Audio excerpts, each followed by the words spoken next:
So hi guys, இன்னைக்கு நம்ம இந்த வீடியோவில் எதை பற்றி பேச போகிறோம் அப்படின்னு பார்த்தீங்கன்னா, நம்ம டிராகன் படத்தோட அஃபிஷியல் கலெக்ஷனை பற்றி தான் இந்த வீடியோவில் நம்ம பேச போகிறோம். அண்ட் அது மட்டும் இல்லாமல் நம்ம அஸ்வத் மாரிமுத்தோட போன படத்தையும் இந்த படத்தையும் வச்சு ஒரு கம்பைன் பண்ணி போட்டிருக்கேன். ஸோ வீடியோவை கடைசி வரைக்கும் பாருங்க. அண்ட் மறக்காமல் சேனலை சப்ஸ்கிரைப் பண்ணிக்கோங்க. ஸோ வாங்க வீடியோக்குள்ளே போகலாம்.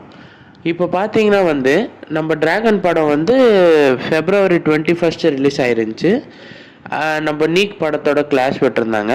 அண்ட் இந்த படம் பயங்கரமாக ஹிட்டு கொடுத்தது. பிரதீப் ரங்கநாதனுக்கு இது ஒரு பயங்கரமான படம் அப்படின்னு தான் சொல்லணும். அண்ட் இந்த படம் ஒரு 100 கோடி கலெக்ஷன் அடிச்சிருக்கு. ஸோ இந்த படத்தில் நம்ம அஸ்வத் மாரிமுத்து தான் டைரக்ட் பண்ணியிருக்காரு. ஸோ இந்த படத்தை பார்த்தீங்கன்னா அவருடைய போன படம் ஓமை கடவுளே, அதை வச்சு தான் இந்த படத்தை லைட்டாக ஷேடு பண்ணியிருக்காரு. ஸோ டிராகன் படத்தை பார்த்தீங்கன்னா டிராகன் படத்தில் கிஸ் கொடுக்கறது ஒரு இம்பார்ட்டண்ட்டான சீனாக வச்சுருப்பாரு. அண்ட் அதே மாதிரி தான் ஓமை கடவுளையும் கடைசியில் கிஸ்ஸு கொடுக்கறது ஒரு இம்பார்ட்டண்ட்டானதாக இருக்கும். அண்ட் அதே மாதிரி பார்த்தீங்கன்னா அந்த படத்துலேயும் ஹீரோயினுக்கு சுருட்ட முடி இருக்கும். அண்ட் இந்த படத்துலேயும் அவர் வச்சுருந்த ஹீரோயினுக்கு சுருட்ட முடி இருக்கும். அண்ட் அவருடைய 2 படத்துலையுமே ஹீரோக்கு செகண்ட் சான்ஸ் கிடைக்கிற மாதிரி இருக்கும்.